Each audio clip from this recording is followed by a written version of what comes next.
Buenas noches compañero, buenas noches ingeniero, soy Leta. En esta oportunidad voy a exponer sobre el tema de motores.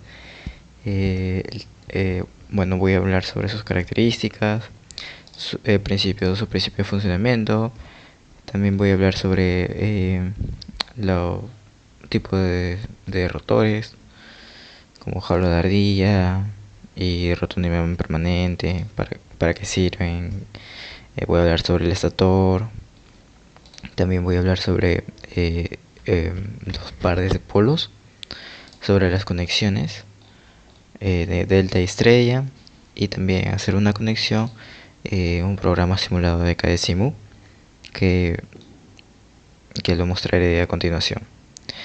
Eh, También ver un poco más a detalle cómo es en manera general estrella delta, explica una conexión estrella delta para qué sirve. Bueno, acá también veremos placas de motores y eso. Entonces empezamos. Número uno, tenemos eh, motores.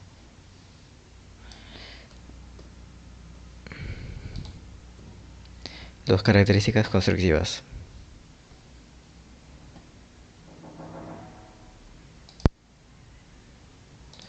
Las características constructivas.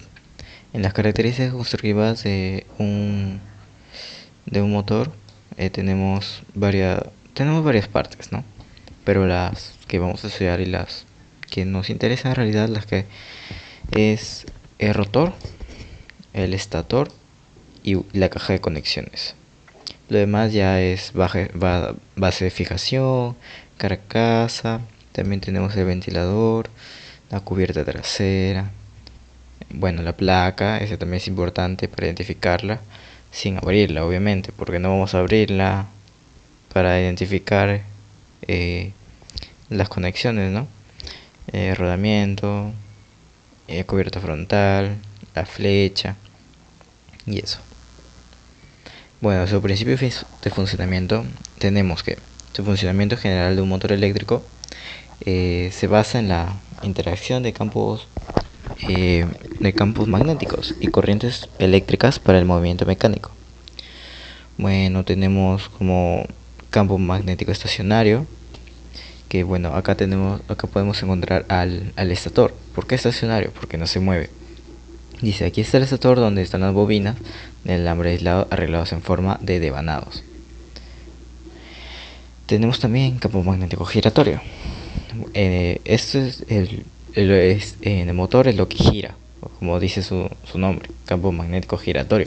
Y acá vendría a estar el rotor. Bueno, acá dice que es la parte móvil del motor, y es la parte móvil del motor.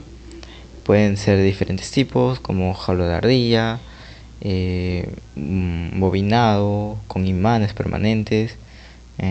Bueno, cuando se aplica la corriente eléctrica en el estator, se crea un campo magnético giratorio que hace esto al rotor, moverlo.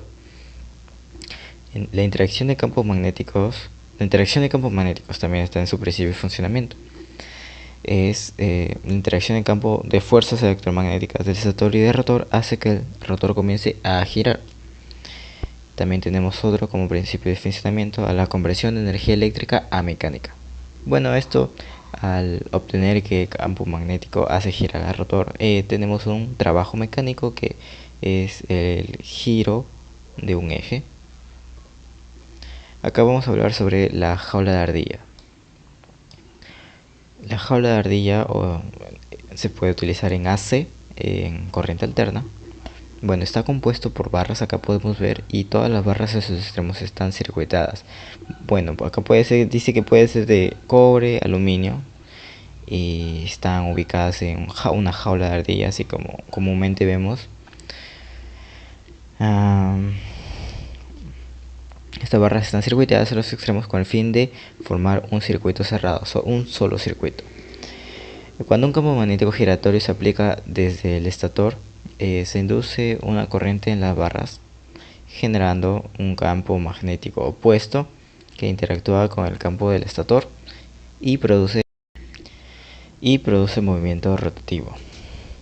Entonces, estas jaulas de ardilla son robustas, son económicas y adecuadas para cargas constantes y de alta velocidad. En resumen, el rotor de jaula de ardilla es el más utilizado porque son económicas y o sea, cumple su función como motor, que es dar una energía mecánica giratoria. Rotor de bobinado. Esto se utiliza en motores de corriente directa, corriente continua, perdón, y algunos AC, algunos corriente alterna. Consta con bobinas enrolladas alrededor del núcleo del rotor que están conectadas a través de un conductor y escobillas, permitiendo la inversión de la corriente eléctrica en el rotor, creando un campo magnético giratorio. En el modo que interactúa con el campo magnético del estator, generando un movimiento rotativo, y estos motores ofrecen mayor control sobre la velocidad y el par de motor, lo que los hace excelentes para aplicaciones donde se requiera control preciso como maquinaria industrial y tracción eléctrica. Por su forma de fabricarse, que requiere de vanados entre su núcleo, y toda esa cuestión es por lo que está un poco más caro que el de jaula de ardilla, pero que los beneficios, lo que nos ofrece es un mayor control, una mayor precisión en su velocidad. O sea, no gira a lo loco, o sea, gira a lo que nosotros necesitamos y a lo que nosotros le damos, pues. Y por eso también es para trabajos de maquinaria industrial, como nos menciona, es muy muy bueno. Acá tenemos una foto. Acá tenemos rotor de imán permanente. Vamos a hablar sobre el rotor de imán permanente. Este rotor utiliza imanes permanentes, bueno, es como su nombre lo dice, en lugar de bobinas de alambre. Estos están montados en el rotor y generan un campo magnético constante. Bueno, cuando interactúa con el campo del estator se produce un par electromagnético que impulsa el movimiento rotativo. Estos motores son eficientes, bueno, compactos y tienen alta relación entre su par y el peso, lo que los hace ideales para aplicaciones de alta potencia, un tamaño reducido, con donde se requiere un motor con un trabajo con alta eficiencia, pero donde el tamaño donde se tiene que colocar el motor no es reducido. Entonces estos rotores de imán permanente funcionan principalmente, bueno, en motores de vehículos eléctricos y aplicaciones de alta velocidad. Hablaremos sobre el estator. El estator de vanado trifásico atribuido en ranuras a 120 grados. ¿Por qué? Porque como el par, como la fuerza electromotriz que genera un campo magnético va cambiando de polos mientras la corriente alterna sube y baja, y creando una onda sinusoidal. Entonces esto hace que se cree un giro, ya que se cambia la polaridad. Entonces si se crea un giro y está en el centro, se crea un giro y gira para acá, entonces necesita otra conexión para que gire más acá, y otra conexión acá para que gire más acá, y vuelva así al ciclo. Por eso está distribuido a ranures de 120 grados, para que esté distribuido en 3 lados.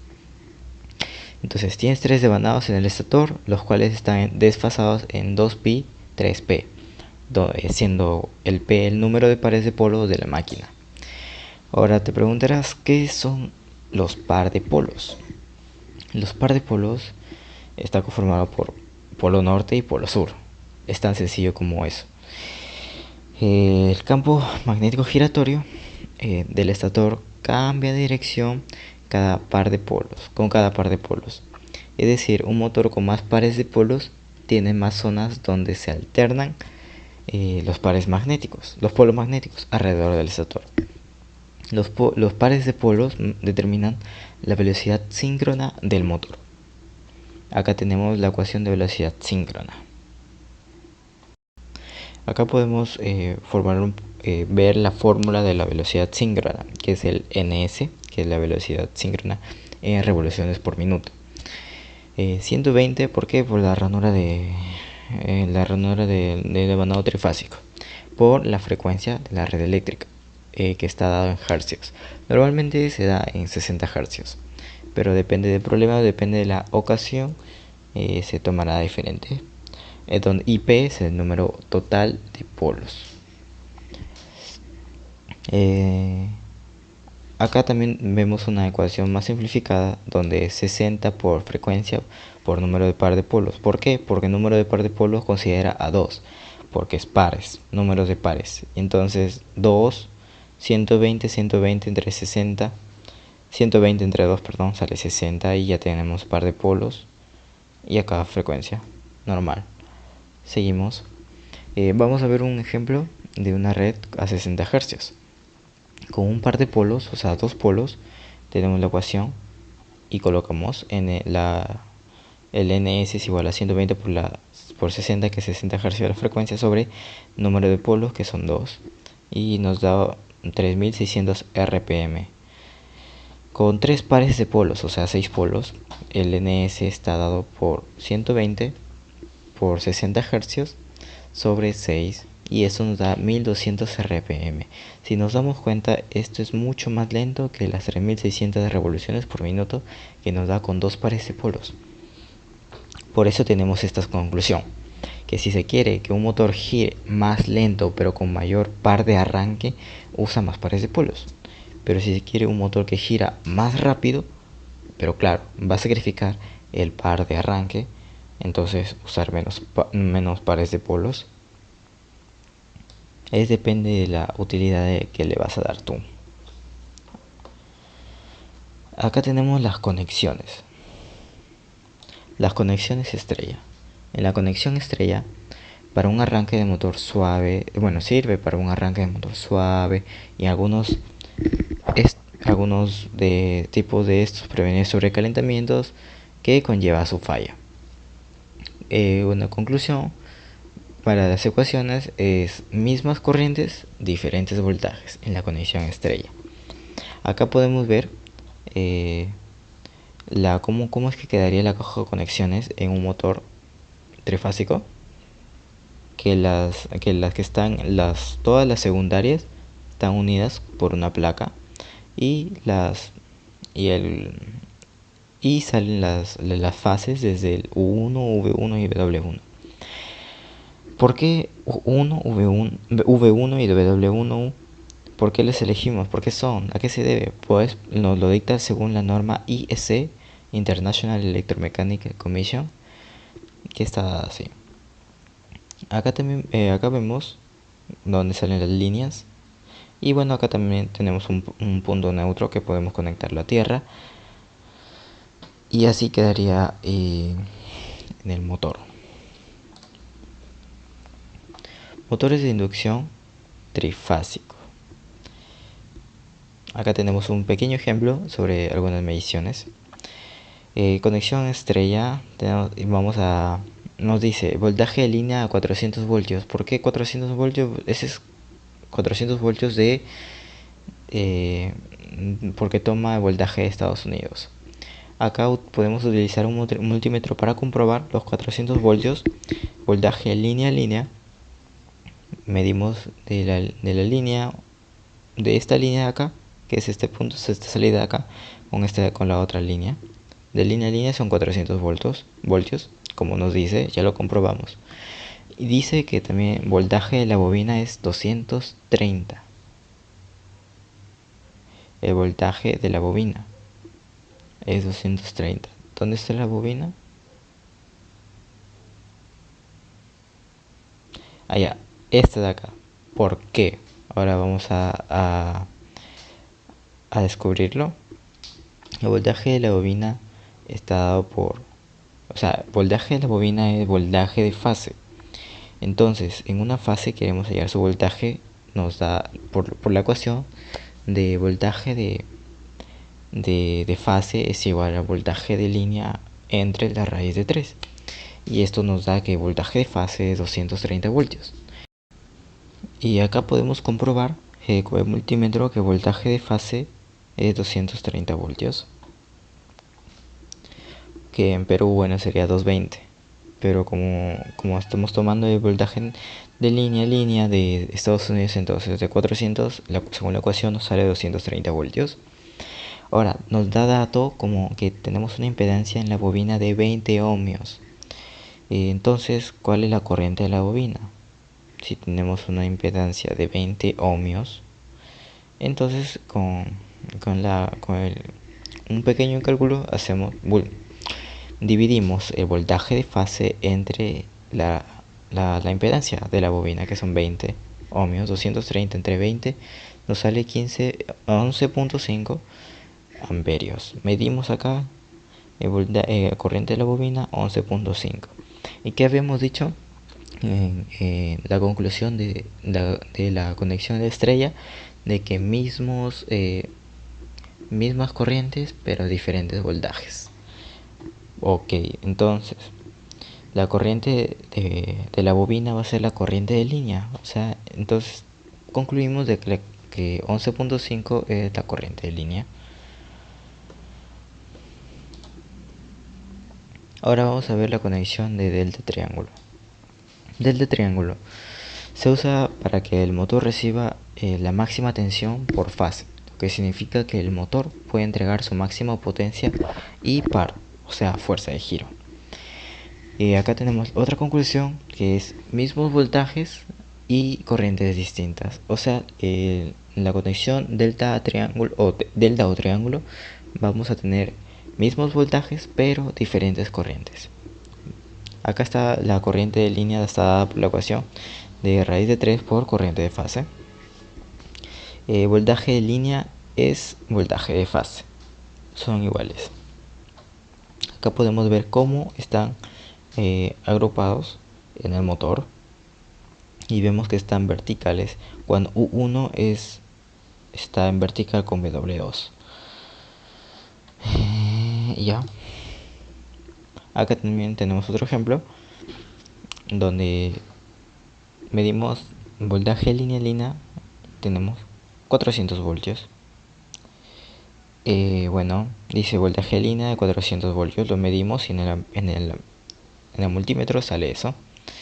Dice, tenemos que la impedancia de la bobina es de 20 ohmios. Ok. Y la corriente de la bobina es 20 amperios. Entonces, para sacar la corriente de la bobina, que son 20 amperios, tenemos que hacer un cálculo y que es dividir la voltaje de línea a línea entre los 20 ohmios de la bobina, de la corriente de la bobina, y nos da 20 ohmios, que es la impedancia de la bobina, y nos da la corriente de la bobina, que son 20 amperios. Ahora, como sabíamos de que por conclusión tenemos de que son mismos voltajes, diferentes corrientes, entonces tenemos que la corriente de fase es igual a la corriente de línea. Entonces la corriente de fase también son 400 voltios, que acá está medido por el multímetro. Ahora, para hallar la diferente corriente, entonces tenemos que hacer con un simple cálculo, que es la corriente de fase, sí, por raíz de 3, y nos sale que la corriente de línea es 34.6 amperios. Acá está la pinza con la que medimos, que nos arroja 34.6 amperios, donde podemos comprobarlo. Ahora, un arranque estrella triángulo, ¿para qué nos sirve? Bueno, un arranque estrella triángulo nos permite arrancar un motor suavemente y después de determinado tiempo cambiar a la otra conexión, que es triángulo, para darle su real potencia o su velocidad real, ¿no? ¿Por qué lo utilizamos? Justamente es para asegurar un arranque con menos picos de voltaje, ¿sí? Y también también para reducir costos, porque la corriente inicial puede ser hasta de 5 hasta 7 veces mayor que la nominal.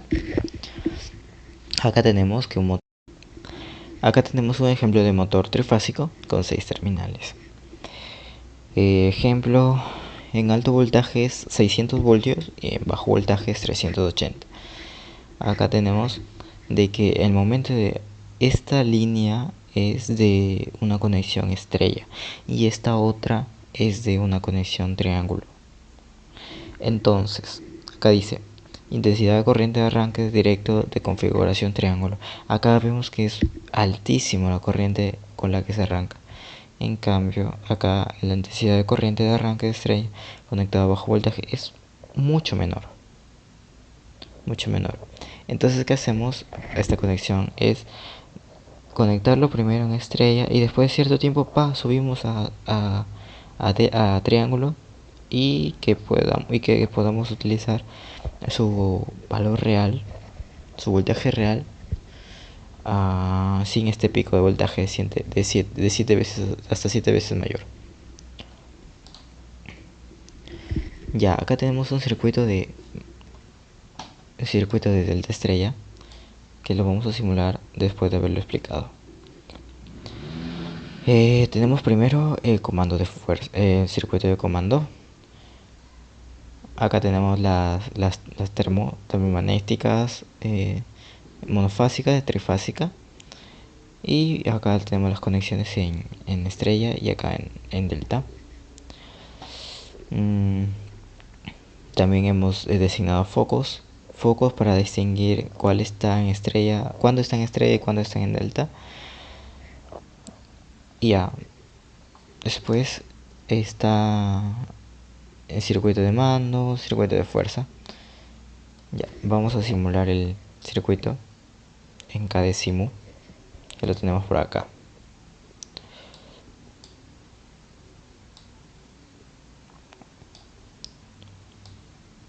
Ahora acá tenemos el circuito de fuerza. Vamos a darle play para poder explicarlo. Entonces, abrimos las termomagnéticas de los dos, el circuito de fuerza y circuito de mando. Y acá esta es la parada de emergencia y ese es el pulsador con enclavamiento según este relé. Entonces acá este es el temporizador, cuenta 3 segundos y a los 3 segundos cambia dirección la corriente que abre este relé y que da conexión a este de acá, donde se cambia automáticamente a estrella. A triángulo. Queremos parar el circuito, le ponemos stop y cerramos todo. Queremos volver a iniciarlo, damos go, 2, 3, 2, 1, está en estrella, en 0, cambia a triángulo y podemos utilizar este motor sin problemas. Ahora volviendo con la exposición,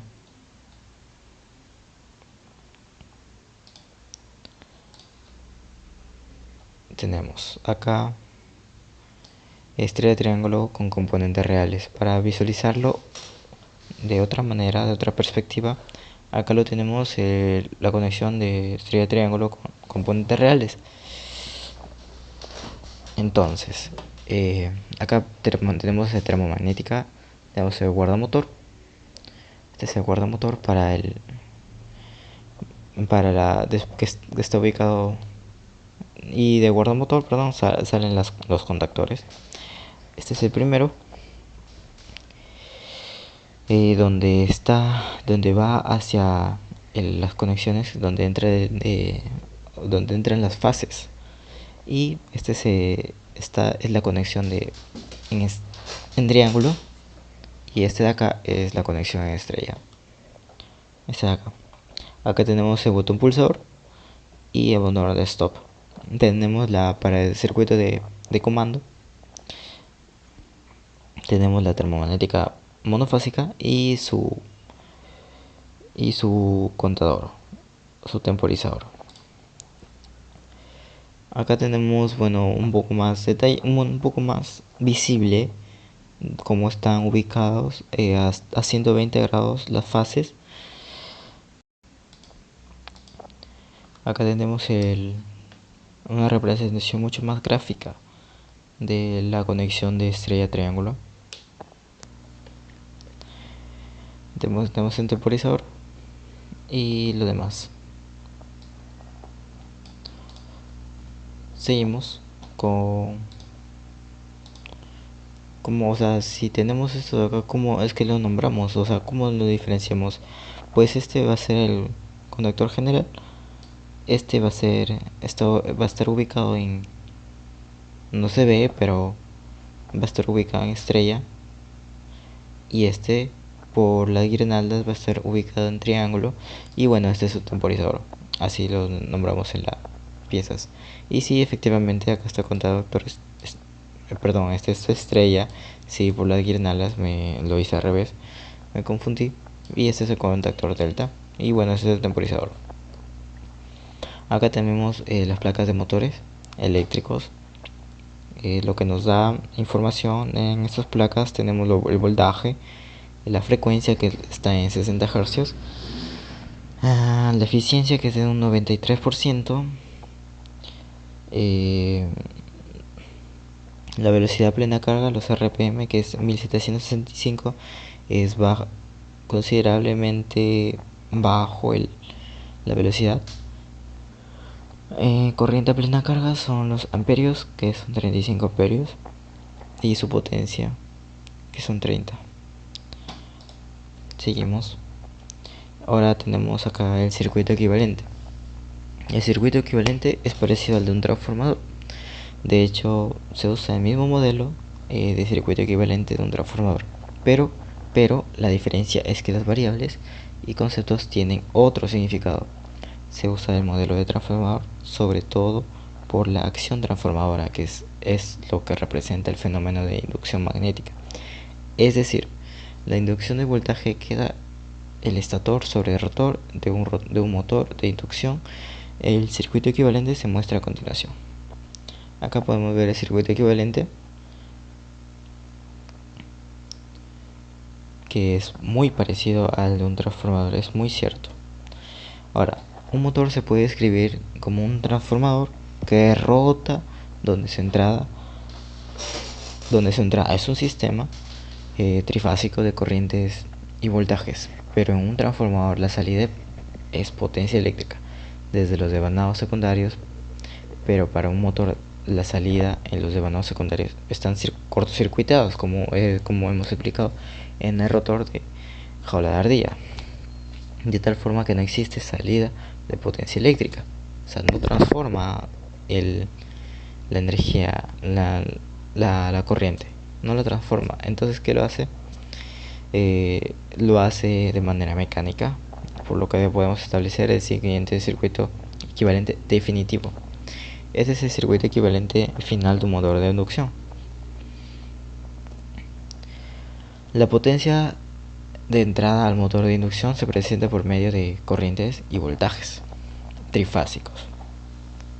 Entonces, las primeras pérdidas que podemos encontrar son las pérdidas por efecto Joule en el cobre del estator, es decir, las pérdidas en el cobre. Luego, alguna de las que podemos ver, primeras potencias, las pérdidas en el estator por efecto Joule, es decir, en el cobre. Luego, alguna de la potencia de entrada se va por efecto de histéresis y por corrientes parásitas en el estator debido a su núcleo laminado. Pérdidas en el hierro por histéresis en el estator. Y acá podemos ver en esta representación que cada de su potencia de motor que toma de la red se va reduciendo según las pérdidas. Después de superar estas pérdidas, la potencia se transfiere al motor por medio de entrehierro. Posteriormente, en el rotor, parte de la potencia que llegó se disipa por las pérdidas en el cobre de rotor, y estas son las pérdidas en el cobre de rotor. Sí, y el restante se convierte en potencia mecánica. Esta es la potencia, las pérdidas mecánicas. Si no, sí, pues la potencia se convierte en potencia mecánica. Claro, descontando las pérdidas por rozamiento, estas son las pérdidas mecánicas, porque tiene que tener Y bueno, como eh, el motor tiene sus rodamientos y esos rodamientos tienen cierta fricción, claro que es mínima pero tiene una pérdida, entonces por eso están las pérdidas mecánicas. Generalmente las pérdidas del núcleo del stator son mayores a las del rotor. Por esta razón se agrupan con pérdidas misceláneas. Cuanto mayor es la velocidad del rotor, mayor es su rozamiento propio y con el aire y se incrementan las pérdidas misceláneas. Por otra parte, entre más es la velocidad del motor, menores serán las pérdidas en el núcleo, y por esta razón todas se agrupan en pérdidas rotacionales. Acá faltó agregar las pérdidas rotacionales, pero ya las estoy mencionando. Y bueno, después de todas esas pérdidas tenemos una potencia útil que está descontando de todas esas pérdidas. Acá podemos ver el circuito equivalente. Acá las pérdidas misceláneas que acá sí menciona en esta tabla, sí menciona las pérdidas misceláneas. Ya, pruebas de transformadores. Acá tenemos pruebas de vacío que mide las pérdidas ¿para qué son las pérdidas de vacío? Bueno, es para medir las pérdidas rotacionales del motor y suministra información sobre su corriente de magnetización. La única carga puesta sobre el motor es su propio rozamiento y el rozamiento del aire, de modo que la potencia de convección es consumida en el motor por las pérdidas mecánicas y el deslizamiento del motor es muy pequeño.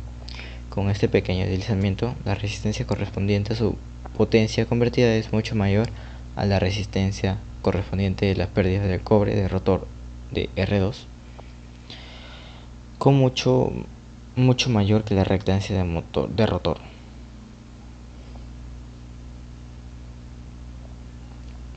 Tenemos acá una fuente de potencia trifásica y ahora este es el resumen del circuito equivalente. Ya, prueba DC para determinar la resistencia del estator. Entonces, para encontrar la resistencia aproximada del rotor R2 es necesario conocer el R1, de modo que esta se puede restar al total. Básicamente se aplica voltaje DC, corriente directa a los devanados del estator de motor de una inducción. Puesto que la corriente es DC, no hay voltaje inducido en el circuito de rotor y en este no fluye corriente resultante. Asimismo, la reactancia de la corriente directa del motor es cero. Seguimos con otra prueba, que es la prueba de rotor bloqueado. La prueba de rotor bloqueado, también conocida como prueba de rotor enclavado, consiste en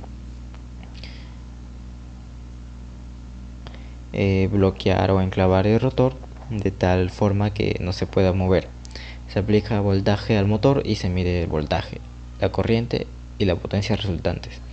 Para llevar a cabo esta prueba se aplica voltaje corriente alterna al estator y se ajusta el flujo de corriente al valor aproximado en plena carga.